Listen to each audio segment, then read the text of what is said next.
Right. Good evening, everyone, and you're welcome to our Monday show. It's good to be here with you tonight, and I hope this finds you all well. As ever, we're putting this out on, I think, on the Facebooks, the YouTubes. Hi, Chris Davies, I see you. X's, and although with Elon's algorithm, who knows if anyone's going to see it? Facebook, Getter, Rumble, blah blah blah blah. So a warm welcome to you from the different platforms. Thanks for being here tonight. And we've got a great guest. We were just having a brief chat before we came live on air, and it's funny how life does go so fast and stuff happens, and we all spin off doing different things, and then you sort of think, I haven't spoken to that person in such a while. And it's fundamentally because we're doing so much, or trying to do so much, plenty anyway. And so it is with that in mind that I'm delighted to have her with me tonight. She has a book out, which we will talk about, because it's got a great title, and and two, there's bits of it, things that interest me in that. So I want to chat to her about that. But before we get to that, let's bring her into the studio. She's sitting there very diligently in the background. Abi Roberts, welcome. Hello. David, it's great to be back with you. You've got more platforms than a hooker's shoe rack. Yeah, I have, yeah. I'm not, yeah. I lost count of how many there were. Rumble, Getter, Facebook, X. Yeah. But you think you do things better than me, though, because I kind of went off all those platforms and then suddenly regretted it and thought, but nobody knows what I'm actually doing. So... Well, I mean, you've been very successful, Abby, on your Substack, with your podcast and your Substack. I mean, that's been really good. And I think you pioneered. You were ahead of the game on me in that one. I mean, I've got into Substack in the past year or so, but I mean, you were doing a lot of good stuff over there. Did you get just fed up with the other platforms? Can I ask? I think well, I was thrown off. You know, the old Twitter. I was suspended, basically permanently, I guess, for saying "stop the jabs." That was all I would tweet. Was stop the jabs, stop the jabs, stop the jabs, and eventually it was like, oh, where's my Twitter? Where's my Twitter account gone? Yeah. And then I had another account banned, Kathy Crumpet, who is my alter ego. Kathy Crumpet, my alter ego newsreader from BGBB TV News with the dark wig. She was banned, and I was like, what's going on? This is ridiculous. And then I kind of came back on in the Elon era to Twitter/X, and then just felt a bit weird about it. I don't know. I think it was just that thing of thinking, I'm not sure about Elon. But then I realized that if I had like We the People, my book from podcast listeners, all the letters about the lockdowns and the vaccines that I've got here, actually, we can, in fact, I'll just show you. If people haven't seen it, that's We the People, which I know you, I think, did you have a copy of it, David? Mm-hmm. Yeah, it's an excellent book. Yeah. Well, With the People.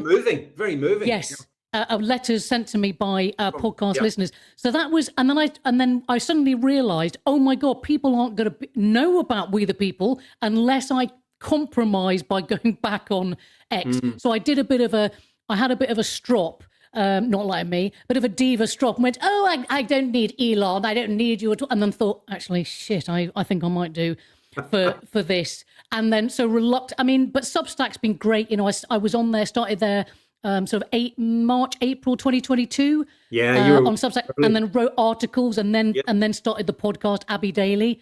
So thanks, David, for mentioning that, because it's a really, it's been really, really fruitful, not in a financial sense, actually more in a, people have written to me, they've connected, they've said, oh, thank goodness for your pod, because I don't know if I would have been able to get through a lot of the terrible times. So that in itself, honestly, was sort of worth its weight in gold. All that stuff. So that's been 3 years, over 3 years now. Yeah. Oh, that's amazing. Yeah, I've just been there over a year and a bit, and you've had enough. But I've really enjoyed it. I mean, it's different. It's a different audience, don't you find? It is. Yeah. They're different to the X people. No offense to the X people, but they are different. The X people is a good word for them. Yeah, it's much more sort of you curate, if that's the right word, your audience, and you can sort of say, oh, hello, whoever it is who might pop on about various subjects. And, it's a very wide-ranging subject matter on Substack. So a lot of Christian people, Christian writers, a lot of Yep. people who write about, who put art up. So it's a real mix of everything, to be honest with you. And I find it quite, so that very rewarding from that point of view. Yeah. I've met some lovely people on it. I mean, you get the slings and arrows on X, Yes. that stuff, but I've not had any of that on Substack. I think from one or two trolls followed me over, but apart from that, exactly. but I met some lovely people. We're going to get our trolls, David. And actually, that means I'm over the target on certain things if we get the trolls, And I just think we have to, because some people tell me they go, "Oh, did you see so and so?" I'm like, stop. I don't need to know if somebody's trolling or what they're saying, because why would I need to know it? It's like it literally makes no difference if it's praise, full unadulterated praise. It's the same as if they're slagging me off. That's how I see it. I see them as basically the same thing. They're both imposters, like gushing praise and hate, slagging someone off is kind of the same thing, isn't it? They're both extremes. Yeah, well, of the different on the same kind of spectrum. Same spectrum, yeah. Yeah. Well, talking of stuff like that, I wanted to get into this topic first with you, and that is, look, we know how people fell for the COVID scam, Abi, and scam it was, and you can understand looking back. I mean, and there were some of us who resisted it right the way through, but people were subject. I didn't. I was scared in March 2020. And I tweeted as such, but it really didn't take me long to realise. And I think actually, as I've gone through, I realised that it's quite easy to recreate one's own bravery from that time. And I've seen people who, put it this way, they kind of have massaged the history a little bit to say, but I'm fine of going, look, I lost my husband, I lost my mum, then I lost my shit in March 2020, because then subsequently I've gone in the right direction. I've carried on the right path. Do you know what I mean? I didn't go backwards like some people did. Where they went, oh, now I've had the vaccines. That's a bit strange. Oh, I know that. And if you judged on current output from certain people, oh boy, they were all in the front line on the 1st of March 2020, and they were not. You're quite right. I remember it. But it was the 4th of April 2020 where I started to go, because I put a tweet out back then.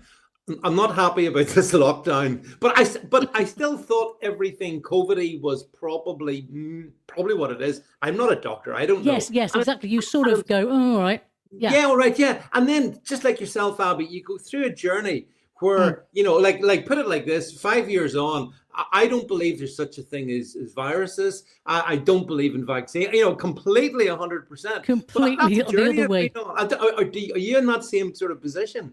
I'm not entirely. The jury's out a bit on the viruses stuff. I'm not shutting the door to it at all. I mean, I tell you what's really interesting is last year, end of August, and then.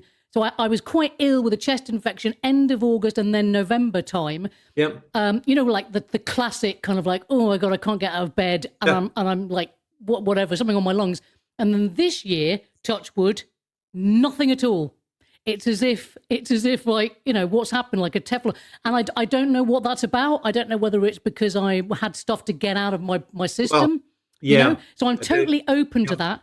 Absolutely open to it. But from my perspective, and I know people might watching go, oh, but that's only you're only half in and half out. For me, it was all about the moral, the reprehensible moral vacuum that was created from 2020 onwards, where we looked at each other with sort of horror and disgust and suspicion, and then that carried on with the vaccines. So for me, it actually became much more about what's happening here morally and ethically. So that then I could avoid. I was talking in my podcast earlier on. I thought mRNA was a drug you took in the 90s at a rave. Seriously, I didn't have a clue. I was like, what was this mRNA business? No. Because I think a lot of people were just thinking, I remember mispronouncing it once, I think on GB News, going, yes, this mRNA. We've got this IRA drug. What's going on? Because I think we were all, if we're honest, struggling with the kind of immorality of it all. What, they shut the churches?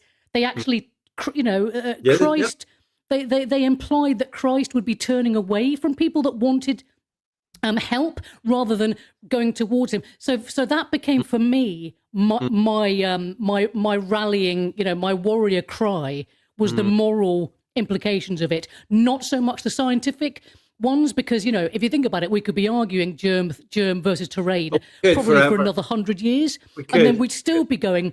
But I think that you know what I mean. Meanwhile, you get the immorality and there's just the lack of sort of humanity and compassion that you saw, in that time, in the 5 years.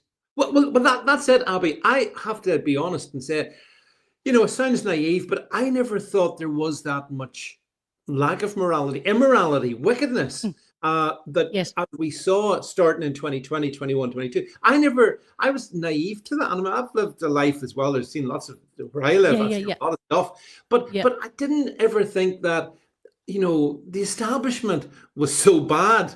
And then once my eyes are opened, Abi, I know. Nothing surprising. It's just, it's mind-blowing. When you look at it and then you think, wow, there were actually doctors, there were medics who were prepared to let people die on their own without someone holding their hand. It's quite interesting, isn't it, how quickly, though, we can let go of that stuff, which makes us, the divine within us, whatever this, the divine flame is, that we can, how quickly people can let go of it. That's fascinating to me. You're right. Although I saw one of your favorites there the other week, Dr. Hilary Jones. Hillary. I think he stepped down finally, has he, from his perch on Good Morning Britain? Perch. Well, he's probably building a bunker somewhere in Argentina, I would have thought by now. Honestly, I'm surprised a lot of them haven't. This is what's going to happen, though. I can predict it. They're all going to go to Australia. I can see it now. There'll be a flotilla of all the criminals that actually, in fact, Australia is going to will be used to that. There'll be criminals, going over to Australia because the doctors will start going, oh, I wonder if I can start my career again in Australia. Do you know what I mean? Really, what they're doing is they're going to be running from justice. I just feel it in my bones that there's something. That they're going to be people that you don't hear of anymore because essentially they've left the country. That's what I think's going to happen. But there's some of them, like, isn't there one Abi called, I think he's called Dr. Raj. There's a doctor. Oh, I know who you mean. Raj. And he's never off bloody TV as well, still. And I'm looking at him as a, I know he had my friend Dr. Dave Cartman. Yeah, he had issues. Even not Cartmel. Yeah. That's bloody South Park. Yeah, I'm speaking to him tomorrow, Dave. Actually, yeah. Dave had a run-in with him. I know that, and I felt bad for Dave as well. But yes, they're vicious. These people, they're vicious.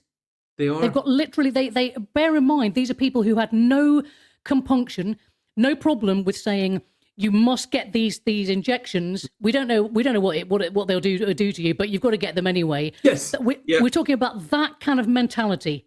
They take the jabs, take the injections. We don't really care if it's women, pregnant women, children, people with Down's syndrome. Take them. That's people like that will be vicious when they're cornered. They'll become like rats, who are in a sort of like being cornered in a barn or something. How do you think they lived with themselves, Abi? They must know what they did, or do they? I don't think people like that have a conscience. And I think if they do, I think there is a scale of psychopathy, so without, I'm not a psychologist in any stretch of the imagination, but I think if we've lived life and we observe people, I think on the spectrum, a lot of these people are on the sociopathic, psychopathic spectrum.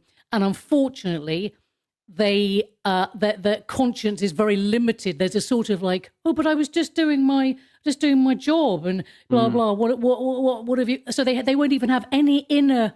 They won't even have any inner sort of like reflection of their own actions. Yeah, that's the truth of the matter.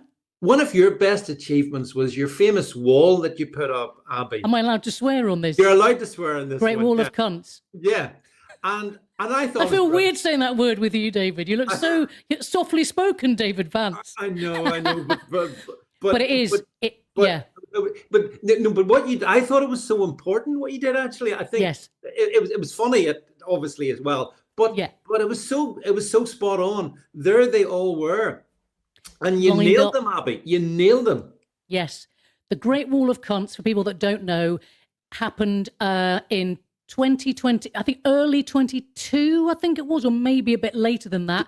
And me and my friend Martin, who designed the book. My book, Hot Banana, which we'll get to later, is it's basically a wall in Richmond. We found a wall, and dead of winter. So imagine it's really icy, like there's been snow. So we kept having to postpone putting these enormous posters up of the people that had said, like the Piers Morgans of this world, who'd said that unvaccinated should be punished. God, was it Sarah Kayat? It's 100% safe and effective. All this basically about 24 huge kind of dystopian posters. So we pinned them up. First of all, we couldn't get them into the wall, so we had to do it in the the mortar bits. You know what I mean? We had to kind of like go, oh yeah, that works much better. So we were kind of experimenting, and then one day we lined them all up equally, spaced out like an art installation. And then Martin filmed me walking along it like a kind of like a Joan Bakewell documentary. People are probably too young watching this to know who she is. But that kind of, hello. In March 2020, it was very sort of, hello, I'm Abi Roberts and I'm walking and I'm trying not to trip in a divot as I'm walking along. Because, it was very uneven ground in Richmond. And then so we filmed it, luckily got it in the can. I think it was actually one take. All the quotes and everything, and proper quotes. We didn't mess around with any of the actual words. They were absolutely. We made sure that it was journalistically watertight, so nobody could say, "I didn't say that." Jeremy Vine's up there. Oh God, there's all sorts. Esther Ranson, John Gaunt. I mean, my lovely friend John Gaunt, who quotes. He's got a quote in my press release, as you know. I think he says. He has. I mean, but I mean, do you know something? John surprised me so much, Abi. I knew John before COVID. I did, and I'd met him. COVID. He seemed relatively fine. But then he just went. He went straight to the dark side. It was amazing. Yeah. And I think, do you know something? I think that there is, in some people, there's a real fear. Maybe it's a hypochondria thing or a medical thing, or even a fear of death. They haven't reconciled themselves with the fact that we're on this planet. We're to meet people, to do good if we can, to create things, to connect with people, all these meaningful, transcendent things. And I think there are some people who just think, oh my God, if I get that I'm going to die and it's all going to be over, and panic, and that's how they see life. It's very interesting. It is. I was genuinely shocked, and then of course you and he had back in the day when you were on GB News, wasn't it? GB News, yes. We had quite a. Well, it was weird because they kept pairing us together. Like there was some, like they thought there was some sexual chemistry or something. It was really weird. It was like we were Liz Taylor and Richard Burton. I was like, well, that's John Gaunt and Abi Roberts, the new pairing, the new celebrity pairing. So I was on with him once, and that didn't end well. With I think it was Dan Wootton. I was on his show, and I remember thinking. Bear in mind, David, I wasn't a mainstream. I hadn't done a lot of TV. This was my first stuff, doing sort of this kind of broadcasty, sitting around, commenting things. And I just remember thinking, oh my God, he just totally went for me on air about not being vaccinated. It was, honestly, it was shocking. And I remember taking about 2-3 days to kind of get over it, that I'd been mauled on air. And then they put me with him again with on Neil Oliver show. And then he said live on air, control her, Neil. She's a big foul-mouthed yob. That's he's not wrong. I remember Abi. Yeah. But it was really vicious.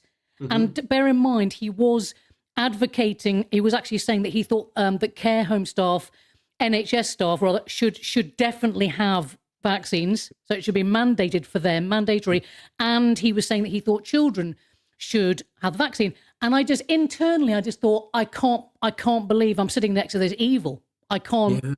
Yeah. It sort of felt, it felt really like, uncomfortable. Like there was, I could smell the sulfur kind of coming off. And I just thought, oh, this is strange. But then I do remember saying, and at the time, if people look back on the video, I do remember saying, I just hope that God can forgive you for what you've done. And that's surprising, because I'm glad in a way that I said that, because it wasn't all like, it wasn't all just kind of me being angry. I think that's all I could come up with, David. I just thought, I don't really know what else to say. No, and then I was never asked back on GB News. What a surprise. Yeah, well, don't worry. Not being asked on GB News is something we share, Abi. Exactly. I mean, it's we went too far. It's very much within the Overton window, isn't it? It is. It is. They couldn't have us because we might say the wrong thing. Exactly. For them. Oh, heaven forbid that somebody says something that hasn't been approved. That to me, that's totally the opposite of what a news. Well, I think a discursive news or topical show should be. Remember back in the day, we used to have Oliver Reed. You'd have people like stumbling around. I'm not suggesting you should all be pissed, stumbling around, but you'd have people that would say stuff, and you'd go, "Oh my goodness, did they just say?" But then it would be a topic of conversation in the household the next day. Did you hear what so and so said? What do you think about that? Do you think that there are arguments for and against? I mean, that's the way. That was in my household. That's what used to happen with my mum and dad. We'd sort of go, that person, when they said that, do you think that that's, and then you start to form your own way of thinking that's not will never, it's sort of independent of everyone else, which I think is really important as well.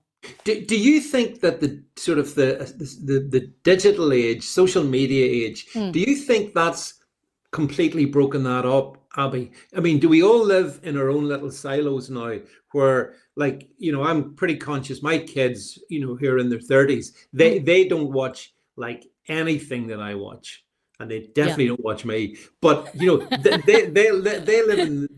in their universe, and you don't really get to, as you said, where we used to sit around and talk about what the shared experience was. The shared experience, I think, is gone. Yes. I think it's because people don't sit down for meals. They don't break bread anymore. There's not a breakfast, well, particularly supper, when after school or whatever, and then you'd sit down and go, right, everyone, wash your hands. It's time to, I can hear my mom still going, wash your hands, time for dinner. And then you'd come down, you'd sit. And even if you were like, oh God, I really don't want to be here, don't want mom and dad, there'd be something that would pique your interest. Conversation of the day, what a certain politician said. Oh, what was that in the newspaper? What did this person say? So you'd be getting a framework of like your political, moral, ethic, all this sort of stuff fuzzing around your head that you could. And I just think, that a lot of that has gone, I think, because of people being on their iPads and whatever. Yeah, no, I do think that absolutely, Abi. And it's like we've lost the world in one way, but then the plus about it is a lot of the stuff that people watched was the BBC, and the one thing no one should ever watch is the BBC. So I'm pretty happy about that bit of it. Yeah. How do you feel about Trump suing the BBC, Abi? BBC. Well, funny you should ask that, because I'm not sure whether you'll like this, but I've on the podcast just now, I'm afraid, done a bit of not attack. I suppose it is an attack. A bit of a takedown of Bev's interview with Trump, because, well, okay, this is the way I look at it: is that I want the BBC to fold. I want it to fail, because I want it to fold under the weight of its own propaganda, like Pravda did in the Soviet times. Yes. It's a busted flush. It has no place in its, well, I suppose in any form, because people are starting to open their eyes and go, hang on a minute, but those adverts, everything you've said, they're just pushing an agenda, a kind of Marxist, pseudo-Marxist, whatever you want to call it, the New World Order, Klaus Schwab, / blah blah. I mean, honestly, we could go on and on, like Fabian. How many words do you want to put in? Right. In fact, a lot of that's in my book. Yeah, I go those, Fabian, Schwab, WEF. It's like, I mean, essentially communitarian, I suppose, neo-communist, I would call it. Well, basically, the terrible collective ideologies of the first half of the 20th century, including Mao, Stalin, etc., never went away. That's essentially what happened. Is they've been bubbling under, and we've had the long march. Now, my only problem with Trump is, well, not the only problem. I have an issue with him because of Operation Warp Speed, because he did do that, and he did call himself the father of the vaccines, and he's never once apologized. He's never said, "Oh my God, what was I thinking?" Unlike Gerald Ford did in 1976, I think it was, with the swine flu vaccines, when he rolled them out to 30% of the American population. And then recalled them pretty much immediately when there was like a handful of deaths and Guillain-Barré syndrome. And I think Gerald Ford was like, "Oh my God, quick, get them off the shelves." I mean, I'm doing an impersonation of him. I don't even know what he sounded like, but get them off the shelves. And the fact that Trump is now funding more mRNA technology is deeply concerning to me. And the fact that the vaccines have not been taken off the roster. So whichever way you cut it, Trump, and I know that actually, because I follow American politics actually quite closely now, probably more than I did, it might interest you, more than I did. And I'm looking at what's happening in the kind of the think tanks, or the kind of exciting, conversations with Tucker, with Candace Owens, with Nick Fuentes, about this, America first.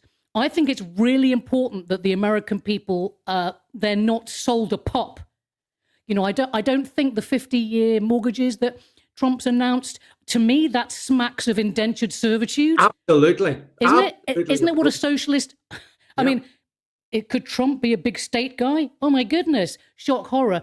But it's really fascinating to me that I think with Trump, I mean, I never supported him, so I can't really, but I do understand, David, I really do, the mentality of thinking, oh my God, there's got to be something, because it's America and we love America, and Biden shat all over it, all over this, with the Black Lives Matter and all that nonsense, the trans stuff. And then we've got Kamala Harris, who's a race baiter. We want someone, we kind of want Reaganite, we want small state, we want free speech. We want guys that go, yeah, the founding fathers, blah, blah.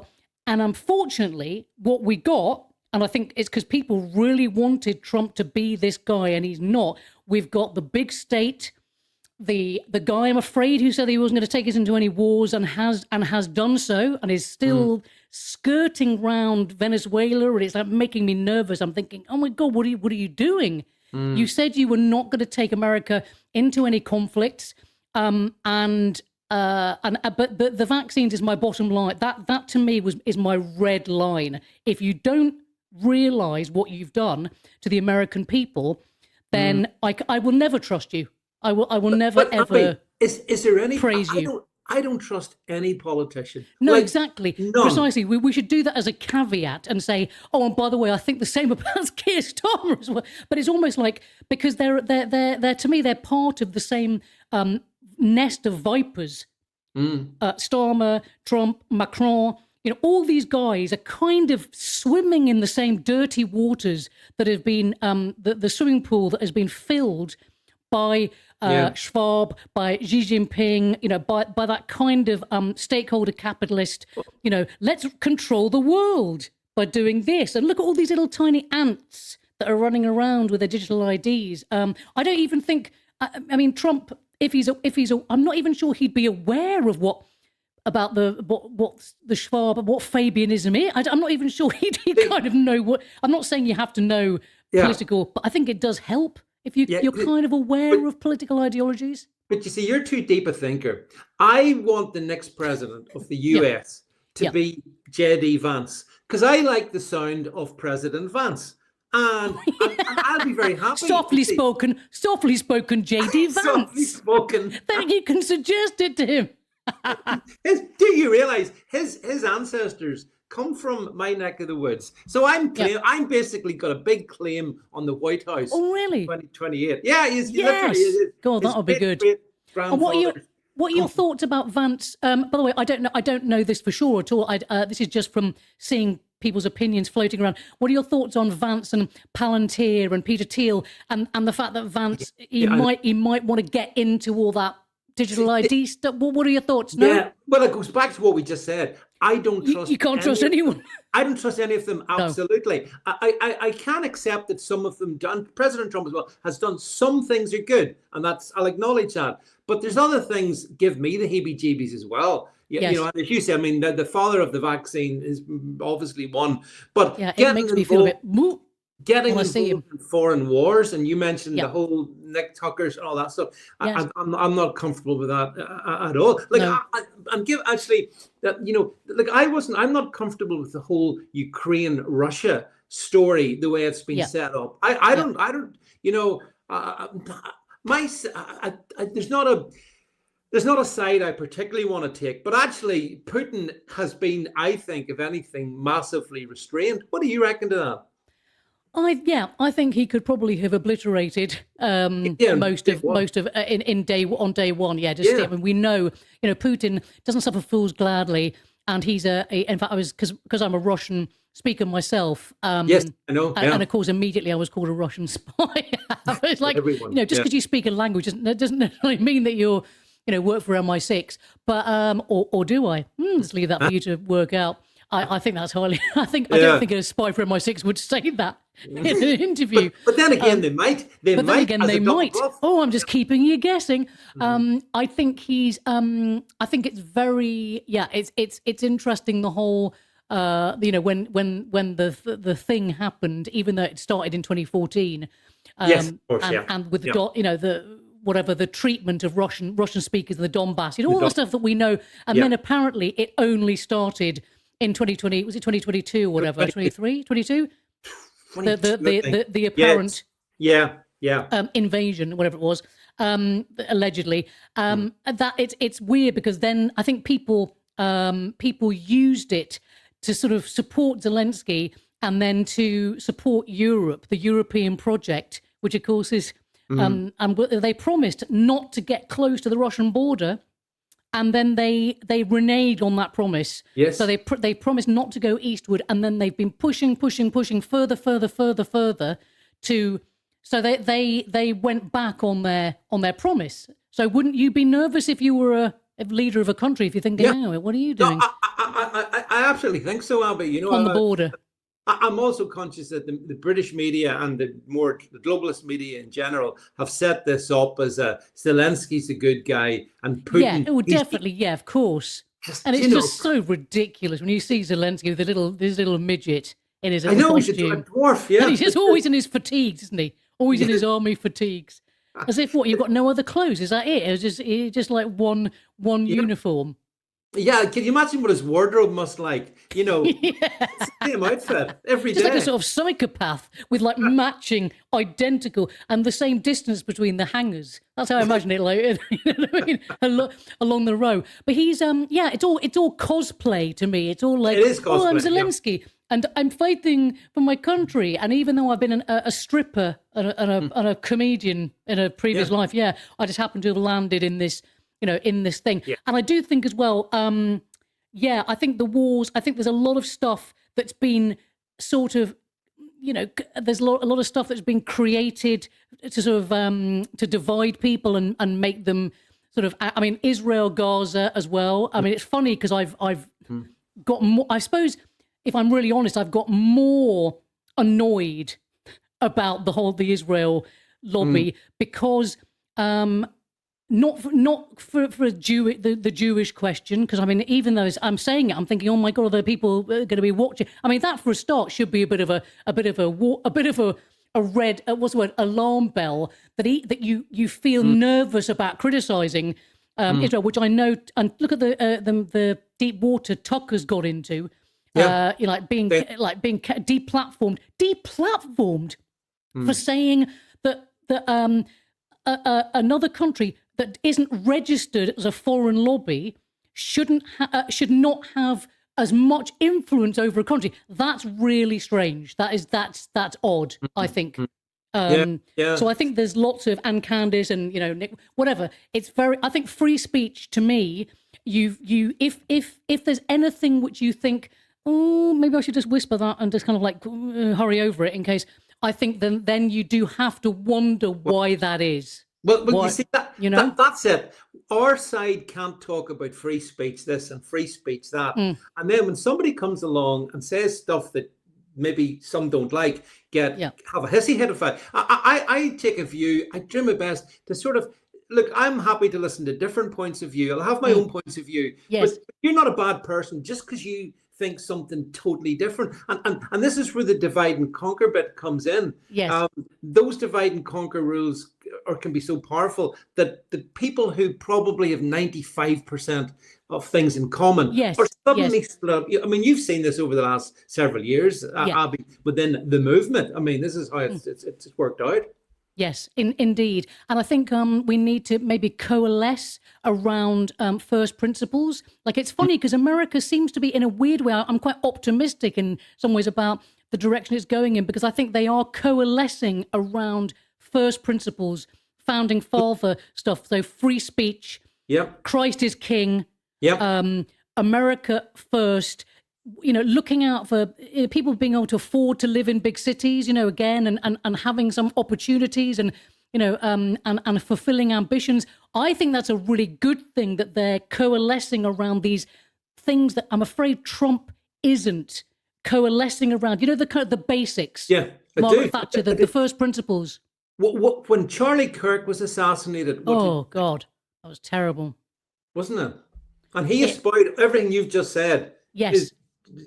Family, all those first principles. Family, exactly. Christ is king. Looking at education for children and free speech above all. I think Charlie Kirk was, and I think maybe this is definitely why he was a threat, was because he was able to go on campuses, and say to and talk to people on their level. Sometimes it would get, obviously, someone said it might get a bit heated, but then he used to say, well, that's discussion. That's what happens when you feel passionate about things. That's going to be the result. But to me, he started a revolution of proper free speech. So, don't be afraid to say, oh, well, is this the direction we should be going in? Or, I mean, for instance, he did start asking actually about the Israel lobby quite a lot. And was worried. I think he was offered money and then turned it down, and then felt a bit nervous because he was saying no to a large amount of money, which is, by the way, on record. So it's not me. I'm not creating some kind of gossip here. But I do think that's a warning to us all. You should be able to say something without fear or favor. I agree. Without being afraid that you're going to get shot in the neck on a university campus. Well, segueing on. This is what a segue, David. Abi, you've got a new book out, haven't you? Let's bring it up on the screen. Here we go. Bring it up quick. Come on, Jed. There we go. Hot Banana, Abi's brand new book. Which, bless you, David. Yeah, which Abi, how long did it take you to write this book? That's the first question. I started writing it on Substack in January or February, and basically I started writing essays. I'd written loads of articles before, but as you know, like about various sort of political topics. And then I started writing about my life, but I just took like like a period of my life, maybe just a short thing, like I don't know, that I open actually with a track. I call them tracks, by the way, not chapters, because it's all like a CD. It's all kind of based around music and etc. And the first one's called Freedom of Bleach, which is about so that's where it starts, the book, which is about a trip to Vegas to see Bette Midler. And I was making a film about a girl who believes that her real mother is Bette Midler. So we did this little comedy film, me and a friend. And then, so what I've done is it's a memoir in essays, but it doesn't start right at the beginning and kind of go right to the end. What I've done is I've chosen 12 periods of my life. So you've got Freedom of Bleach, Sweet Home Abibama, Nice Baubles, Whatever Love Means, Sex and the Witty, The Prizes Heaven Takes, Dolphins, and Death Shall Have No Dominion, Faith Runners, Вечная память, which means eternal memory in Russian. The Shit Show, guess what that's about? Yeah, I can know. Yeah. And Are You Fucking Joking, which is about my arrest in 2023. Oh, yeah, so of course. Yeah. It kind of, to answer your question, it took January, February, I mean, sort of the best part of this year, but obviously taking time. I mean, I wasn't like typing constantly. In fact, to be honest with you, most of the real hard work started in kind of July, and then August was like furiously going, my God, I've got to get this book done. Yeah. And then it kind of tailed off a bit in September, October. So I pretty much got it done. Very good. You know, got the whole, It was hard work, David. I'm not going to lie. It was but wow, how it was so exciting to see it and go, I've actually done it. You know, I've got a book. I've written a book, and I didn't leave it on the. You know how I didn't want to be a cliche, David. You know, when someone that says that they're going to write a book, and then like 2 years later, you'd say to me, "So, Abs, how's that book? How's the book coming on?" You know, you got to create to do. Do you know, Abby? I wrote a book back in 2007, and almost identical to you. I started to muck about in the early part of the year. Yeah, and I sort of got the odd chapter done, and then the summer, I went off. I've got a wee place at the seaside. I went off. And I just did the whole damn thing, you know, and at the end of it, for me, the satisfaction is I've done it. I'm done. You know, I can walk away from that. And it's worth it, isn't it? The blood, sweat, and tears of it is because it's you know it's personal. It's got and actually you said that you'd seen there was music stuff in it because I used to be. Like I was a singer-songwriter, and I've been in bands, and music was my first love because my dad was a musician, session guitarist. So that's always been really a big part of my life. So what I decided to do was throughout the book, in any chapter, in any track that I'm writing about, whether it's about being in Vegas, whether it's about my husband, meeting my husband, whether it's about my husband's treatment and death and funeral. There's songs in every part of the book. And at the back, you can go to a Spotify playlist called the Hot Banana playlist. And then you can, as every single song in the book, there's about 97 songs. Right. And then you can also hear some of my own songs on a SoundCloud link as well. So it's kind of, it's weird. It's like there's something, there's politics, there's philosophy in here, there's there's something where you can go, oh, actually, I need to reread that bit because it's I hadn't thought about it like that, you know. And there's even like a kind of secret, a hidden track, which is 13. Actually, I better not. I won't give it away. I mean, it's number 13, so we get all the conspiraloons going. Oh no! But at what least have you done? At least you didn't do 33. But exactly. Or do this for the whole interview. Let me just say. Can you imagine? Hi, David. What's wrong? Totally I don't know why natural. you're looking at me. I don't know why you're looking at me funny. But you know something? I was looking that up the other day because I was thinking I'm not sure about all this because you know it's called steepling. You know, in public speaking, you probably know this. It's not. You're not signaling to other people, the powerful. You might be, but it's actually Charlie Kirk used to do it.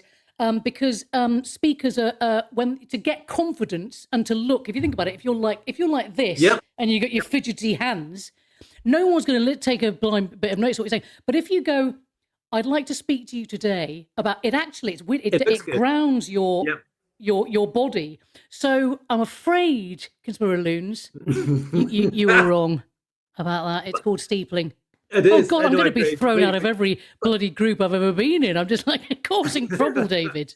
But you see, like it's the music bit really does interest me because I kind of associate just about everything that I've ever been through with particular bits of music, and I walk around basically with bits of fragments of lyrics and stuff in my head all the time, Abby. It's just in the DNA. And so, and when I wrote my book, I didn't. But back then, of course, we didn't have SoundCloud and stuff. But my kind of playing around with things was to think up chapter headings that were plays on songs. That's the way I did it. Even though I was writing about my short experience in politics here. which is hardly a laugh riot, but I tried to make it as amusing and use the musical things. But I do think music's really, don't you think there's something in music, Abby, that goes to the soul? Yeah. It's important. It's I really think that. It is, to me, the thing that's probably the thing that saved me. Like, I mean, I always will have, I mean, sometimes I have, don't get me wrong, I'll have silence, because I love silence as well, when it's just totally, there's nothing, no sound at all. And you can really kind of hear God's voice and sort of get in touch with, all that thing. You don't need any kind of like wittering or music. But then there's other times, like, I mean, I'll have, my taste in music is it is so eclectic. It'll go from 9 Inch Nails, actually no, probably the Johnny Cash version of Hurt. So it'll go like that right through to Casta Diva, Maria Callas, to Bellini, all that sort of stuff, and everything in between. Because to me, great music is great music. So you can have Mahalia Jackson, Aretha. I love gospel. Oh my goodness, great gospel singers are right up there. And it lifts. That's one of the things actually I hated, in the in some of in the last 5 years. There was a group of, I think there was a thing of like, oh, don't listen to music because it's got weird vibrations, or don't listen to Pink Floyd because the devil's trying to talk to you. And I'm like, no one who listens to The Great Gig in the Sky will think that the devil's, because it's sublime vocals. It's one of the best. So I could never give music up. I know people that did give music up, by the way, in the lot, because they were sort of, they became this new thing, maybe in the truther movement. I mean, fair enough. People are navigating their way through this stuff, which was about like frequencies and things. But it's like, I've got nearly perfect pitch, and let me tell you, I've never. I don't. That's not what I hear when I hear great music. Like, I don't know, it could be Ry Cooder or all these just great musicians. I think it's a blessing to us that we've got it. Oh, I agree. And I think there's certain notes that you hear, and like, for example, one of my favorite kind of notes is at the very last note in The Winner Takes It All by ABBA. The very last, she sings, Agneta sings, and it's just, oh, it's amazing, brilliant. Yes. Love it. Plus, she looked great. She looked great as well. But that's, you like Agneta, didn't you? I did quite fancy her. There's nothing wrong with that, though. I mean, she's a beautiful, beautiful woman, Agneta. And then what was the other one called again? Agneta and Frida. Frida, was it? Agneta and Frida, yeah. Agneta and Frida, yeah. Oh, but they had beautiful voices. They had. That was stunning. That was the thing. And that's yeah. And in the notes, there was a vibrancy, and I often think sometimes, Abby, that certain songs and certain melodies, they bring us almost close to God. There's something of the divine in it. Yes. Hard to explain, but I think that anyway. Yes. But so tell us a little bit about then that. So don't give everything away regarding the book, but what's this about flattening grass in? Was it Wales? Was that in Swansea University? There's quite a lot. I mean, there's Sex and the Witty. There's a lot. It doesn't get graphic. It doesn't get to the point where you reading it and go, oh crikey, we didn't sort of do this. They're kind of like and have to sort of put it down and I don't know, like have a cold shower. It's not that, but it talks about sex addiction. It talks about doing all that kind of stuff and then sort of coming out the other end and then meeting someone, Terry, my late husband, and then so there's a real journey in it. It's weird because I didn't even really necessarily sort of plan it. That I mean, obviously there was a bit of planning going on with the 12, but they're all linked, even though they're not necessarily in chronological order, which I know sounds like I think I've actually created a new genre. So please feel free, David, to use it. Just memoir. I've just called it compilation of memoirs and essays. Yeah, compilation as in music. Yeah, but the Swans that caught my eye. But then of course, Abby, I mean, you did gain a degree of notoriety, fame, whatever, back when Her Majesty's Finest Constabulary decided to. I remember that so well. Arrest me for swearing. Oh, for God's sake! Yeah, so you cover that in the book. And that's all in the book, including my TripAdvisor review. of the 17 hours in a police cell, 2 stars, by the way. And outside the COVID inquiries, people that don't know, 2023, June 2023, June the 27th, 2023. Oh, emblazoned in my brain. I was outside the COVID inquiry with a few of us. Yep. And Matt Hancock was inside, and I sort of red mist descended because all the press were there, and I was like, "Oh my God, I can't believe that nobody's talking about the vaccines and the lockdown deaths, including suicide." You know, our friend Trudy, her son Benjamin took his life, age 25 in July 2020. It's just so horrific. Her stories in We the People, and I just, you know, when you just sort of think, what, this is so bizarre. This man's kind of inside, and he's like free to walk around as if he's done nothing wrong. Yeah. And then I swore, and then a man came out and said, "Don't swear again. You know, can you stop swearing, please?" And then the next thing I know, coppers come down and say, "If you swear again, we're going to arrest you." And I said, and they did. Fucking joking or something like that. And then they did, and took me down to Holborn, and I was given 17 hours. So I got 17 hours in a police cell, but they weren't going to do it originally 17 hours. They were going to give me like a couple of hours, like a slap on the wrist and then a fine. And then the duty solicitor said they'd changed their mind and it had gone up to the terrorist squad. It's unbelievable. And they told me I was the nicest prisoner, not prisoner, but you know what I mean, the nicest detainee they'd ever had. And one of them said, "We don't want you to go because we're worried about who's going to be in the cell after you." And I said, "Well, you should have thought about that before you arrested me." So you sat in a cell by yourself, is that? Yeah, sat in a cell. So imagine, but also I'm claustrophobic, David. So when the door shuts, I don't know if you've ever been in that position before. No. This is my first time, and I genuinely went, "Oh, hang on a minute! I thought I was going to be outside in the foyer, or whatever, the precinct, but it was like door shut, tiny windows, like tiny little panes of glass at the top, crime watchers or whatever it's called, crime stoppers above me, and a loo, you know, like there's the loo round the corner, the metal loo, and I just thought, oh my God, no, this is real. Actually, I can't get out. But your only crime was to swear. I mean, that was it. But also, I was pointing out that there should be that the vaccines were a crime against humanity, and that there should be Nuremberg trials. Well, rightly so. You know, that was the bit that I think bothered them rather than the swearing. I think they were like, "Oh shit, we better shut her up, get her in the cell." But it was scary. It was. I'm not going to lie. It was. There were moments where I thought, "Oh my God, am I going to have a?" You know, I had to like really. You know, do the deep breathing and the prayer and singing. Great acoustic in the cell. Yeah, I mean, I think a lot of people, Abi, you went through that in 2023. Yeah. And then in sort of August 2024, after the massacre of the young girls in Southport. There was a lot of people, you know, were enraged about that, and they went on the social media and they wrote, and before they knew what happened to them, they were in a prison.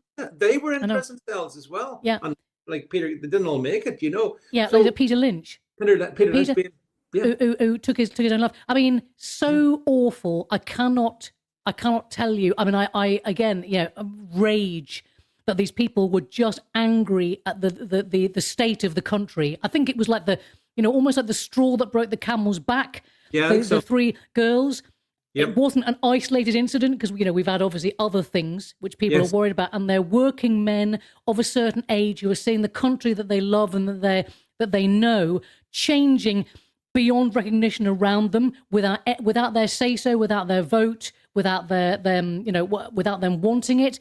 And I mean, shame on. I hope, you know, one day people that are responsible, you know, for what happened to the putting people in prison, they get their just desserts. I really do. There has to be some justice, you know, some payback. Otherwise everyone will just go, "Oh well, it was just somebody put in prison, and he took his own life, you know, because he was angry about the murder of 3 girls." Yeah, three girls, innocent girls, by somebody who was just roaming the streets, and they knew about him. Absolutely horrendous. Yeah. Welsh choir boy and all that. Yes, Welsh choir boy, yeah. Welsh choir boy. Tell us about your faith, Abi, and God, and your views regarding how that impacts in your life. Yes. Well, I was an atheist for most of my grown-up life until I went to Moscow and I met Father Alexander Men, who's a Russian priest, the priest of the family I was with, and there is a chapter in the book about him, about my baptism, called Вечная память, eternal memory, because Father Alexander was murdered the same year I was baptized by him. They never found his killers. I think there were two of them, and because of just stuff that they'd worked out that somebody might have asked in the time, and then the other one hit him over the back of the head with a sapper's spade, and he crawled back to his home. His own wife didn't recognize him. He was so covered in blood, and then he died. I didn't. I think either at hospital or on the way to hospital. So this is a man I'd made a connection with, a great man. Father, please look him up. Father Alexander Men has written some great books. A great man, and so that's my faith took me through, on and off. I'm not going to lie, I've had struggles with it over the years, but the last 5 years, it's grown and grown until I don't claim to be like a biblical expert or a whatever, but it's quite a private thing for me, and so when I sit in a church and I talk to Christ, it's all I know is that it's real, and it's given me a lot of peace. Yeah, actually, over the past 5 years, we've seen a lot more of this. We've seen lots of young people as well. Finding faith, and I have this. I mean, we're very similar, Abby. I similar sort of sense of journey. In all the stupid stuff that goes on, and the annoying stuff that goes on, there are certain eternal things that remain true, and those are the things that matter to me. The rest of it, I can take or leave, to be quite honest. Exactly. So like it is interesting that you've as we all go through lives, you have challenges. You've had your challenges, Abby. Which but you've been able to get through to this point. Tell me this: do you still do tours? Do you still do comedy gigs? Comedy gigs. Well, they kind of comedy has changed a bit, as you know, with the mainstream stuff, with all the people basically bootlicking for the establishment. Apart from like a little tiny number of us who are doing our thing, I would never say never to doing. And I have done gigs this year. I did one in Birmingham not that long ago. A really good gig, where I actually sang at the end. It was really weird. I did Sweet Home Alabama, which is my intro. Sweet Home Alabama, where the skies are so blue. So I do that. But I did the proper song with tracking track, and everyone was like, "Oh my God, she can actually sing!" You could see people going, with the kind of eyes wide. So there's definitely going to be something next year, but it would be a kind of hot banana show. You know what I mean? Yeah. With like a bit of everything. You're on. I've talked to someone I'm sure you know, Alistair Williams. Alistair has been on with me several times. We've talked about stuff, and he's talked about how the whole kind of the comedy thing is so corrupted, and so you have the regime comedians basically who aren't funny, and then the funny comedians who are harder to find because they don't get, because the nature of we've had to go our own way, which is quite but it's very liberating as well. Alistair's done his own thing, and I'm sort of I've done my Kathy Crunt was like a sort of I don't know kind of quite where that came from, but it just sort of like she'll be coming back. You'll be pleased to hear. It's great. I love that. The wig is out of the mothballs. For Kathy, because I just think people need that sort of piss take of all the times that she needs to come back. So I think I think there's just I think there's there's lots more to do comedically, and I feel sorry for the people that didn't say anything the last 5 years, because they're going to be looking like right idiots. Can you imagine? Like, shit. There's a new vista, isn't there, for us? But don't you think, as every year goes by since 2020, I have to say, it's not that I want to say I told you so, but but you do. And I do feel a sense of all the stuff that we talked about overall, like everything that we said, it all turned out to be true. Everything was true, Everything was true. And you do kind of, it's weird because you do, I used to get a bit more like, oh, look at this, oh yeah, I said that and I said that and that happened and whatever. But now there's a sense of, because I've met so many people in the last 4 or 5 years, particularly with We the People, the book, which, by the way, you can get on Lulu. You can get both Hot Banana and We the People on the same site, Lulu. I because I've spoken to people and seen the terror in their eyes about the vaccines or about things that have happened to them. I can't be smug anymore, because I think, do you know what I think to myself, David? All that every day is there, but for the grace of God, I know that somehow I don't know, resisted it or was in the right place, the right time. I don't know. Was protected by something. Who knows? Maybe Terry was looking after me, looking down on me. You do wonder, exactly how we got through it and why we got through it. How the fuck did we do it? Honestly, I look back and I think, oh my God, I was bare. I mean, all the stuff that Terry had gone, and then my mum died beginning of very start of 2020, and then I had some legal stuff, which I won't go into, sort of shenanigans, and I was like, oh my God, how did that even, how did I even get through 2020? I just don't even, and I suppose the answer is because you got to put one foot in front of the other and thank your lucky stars. I think that actually is it. You get through it because you do, because, what's the alternative? You know, and they also say what doesn't kill you makes you stronger. So, after 5 years, Abi, you're even stronger than you probably were then. Yes. Or certainly more in a position to take a sensible view and stuff, But hey, listen, we have reached, I can see we've reached the end of the allocated hour. Abi, it's been too long. I've loved it so much. I've loved it, David. I've loved chatting with you. Great. Could have gone into listen, we'll have to bring you back, but can we just look, please everybody, make sure you check out Abi's book. It's over on Lulu site there, I think. Hot Banana, great. I love the cover, by the way. That was Martin designed that cover. It's great, isn't it? Great job. And then don't forget, of course, check out Abi on the Abi Daily as well, which is legendary. And she's on Twitter. Back on Twitter. You've crawled back onto Twitter. I've crawled back on with my tail between my legs. I tell you, Abi, at this point in time, I'm almost wanting to leave Twitter because I hate it so much. I know. I hate the algorithm. I hate for another night. But yes, the AI. I will not. I didn't want to submit and comply to the COVID tyranny. I won't bloody well submit and comply to Grok or whatever. Oh, when people ask Grok for his opinion or their, I'm like, what are you doing? Yeah, this is Grok. Yeah, Grok. He may as well be a rock. But like you could look at this so many different ways. What is AI? I know exactly. It's like, who is that behind it? Is it, or is it just the government? Is it just like the state? Well, maybe that is your deep. I don't know, but anyway, we're going off. I agree. I totally agree. I'm with you. We're going off, but I think it's just good to be an independent thinker, and there's no better one than you, Abi. So listen, oh, bless you, David. Thank you so much for your time. I appreciate it for coming on the show tonight. I hope everyone goes and buys your book. Make sure you're subscribed to your various platforms and channels and support you, because we us lot need to support each other, because that's the one thing that lefties do that we don't.